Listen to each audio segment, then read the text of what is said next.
નમસ્કાર, હું મનોજ સોરઠિયા. આપણે સૌ જાણીએ છીએ કે છેલ્લા કેટલાક દિવસથી બોટાદ માર્કેટિંગ યાર્ડમાં કડદા પ્રથાને લઈ અને ખેડૂતોમાં જબરજસ્ત વિરોધનો માહોલ છે. કડદા પ્રથા એ આજના સમયમાં ખેડૂતોને લૂંટવા માટેનો એક એવું હથિયાર છે કે જેમાં ખેડૂત હંમેશા ફસાઈ જતો હોય. આ કડદા પ્રથા નાબૂદ થાય એના માટે સતત સંઘર્ષ ચાલુ છે. ભાઈ રાજુભાઈ કરપડાએ બોટાદની અંદર ખેડૂતોની એક સભા બોલાવી અને આ કડદા પ્રથા નાબૂદ થાય એના માટેની ડિમાન્ડ કરી.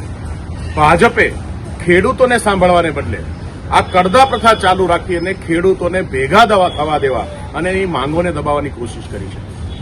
આજે બોટાદ માર્કેટિંગ યાર્ડમાં ખેડૂત મહાપંચાયત થવા જઈ રહી છે.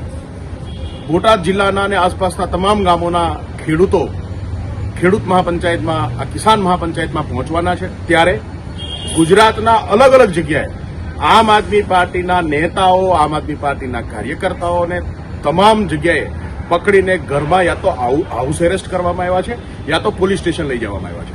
આ તો કેવું લોકતંત્ર કે જ્યાં અવાજ ઉપાડવો, સવાલ પૂછવો, લોકોનો ન્યાય માટે એકત્ર થવું અને ન્યાયની માંગણી કરવી એ આ ગુજરાતમાં ગુનો છે.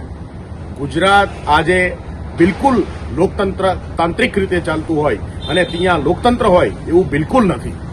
જો હુકમી ચાલે છે, ભાજપની તાનાશાહી ચાલે છે અને આ તાનાશાહીને નાબૂદ કરવા માટે આમ આદમી પાર્ટીએ કમર કસી છે અને અમે ચેલેન્જ કરીએ છીએ કે જ્યાં સુધી ખેડૂતોને ન્યાય નહીં મળે ત્યાં સુધી આ લડત ચાલુ રહેશે.